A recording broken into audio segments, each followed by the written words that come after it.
Everything on this planet is made of molecules, including you and I. And every molecule is made of atoms. You may know there are only 92 naturally occurring atoms. Isn't it amazing?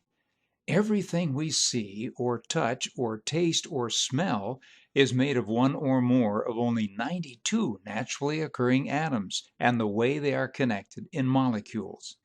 The nucleus of atoms vary from 1 to 92 protons, each with a positive electric charge and an equal number of neutrons with no charge.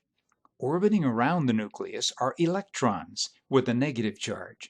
It's the same model as our solar system. Is that just a coincidence?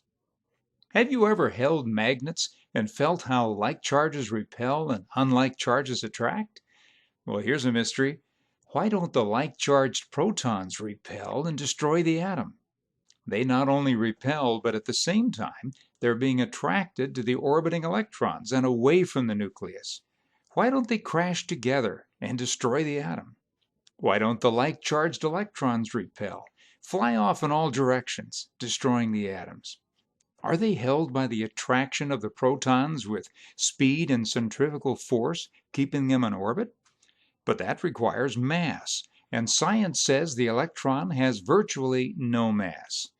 There's incredible energy in atoms. That would be atomic energy.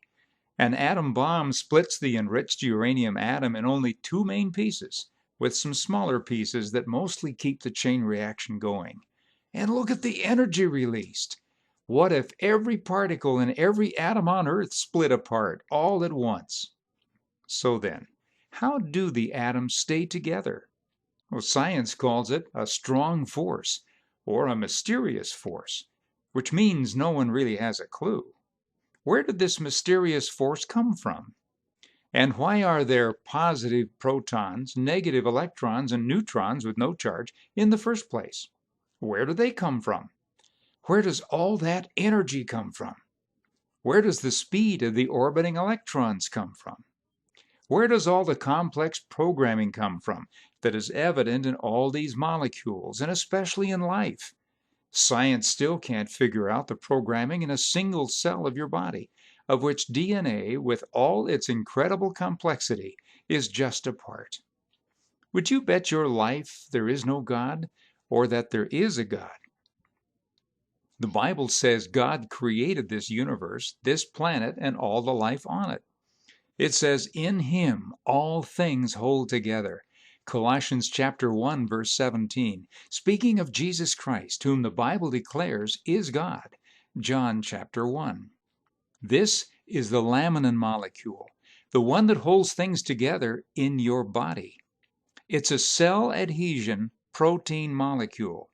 It's found in the extracellular matrix. Now, those are the sheets of protein that form the substrate, kind of like subskin, of all of your internal organs. Laminin is vital to making sure overall body structures hold together, just like the Bible said. Interesting shape to it, isn't it? So here we are. Some say just solid atoms and molecules. But do you feel solid? Oh, sure. Are we standing on solid ground? Feels like it. Well, did you know if the nucleus of the atoms in your body were the size of a basketball, you'd be one big dude. If they were, science says the nearest orbiting group of electrons, the first electron shell, would be 2 miles away.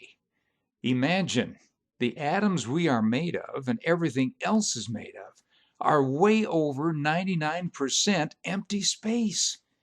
What we see and feel as solid are the effects of the energy in the atom. Just the energy. So then nothing is really solid. Well, that being the case, how did organic life come from non-organic atoms and molecules? At the atomic level, we should not exist at all. Any life would have to be an act of God. There's overwhelming evidence God created it and He holds it together. 4 areas to look: history, archaeology, science, and prophecy fulfilled. You can see some of at least 100 science facts written in the Bible thousands of years before modern science discovered them. YouTube search Is the Bible Scientifically Accurate? You can see science evidence that makes a solid case the Earth cannot be millions of years old. YouTube search Age of the Earth. You have the opportunity and responsibility to seek the truth, to choose what you believe. Your eternity depends on it.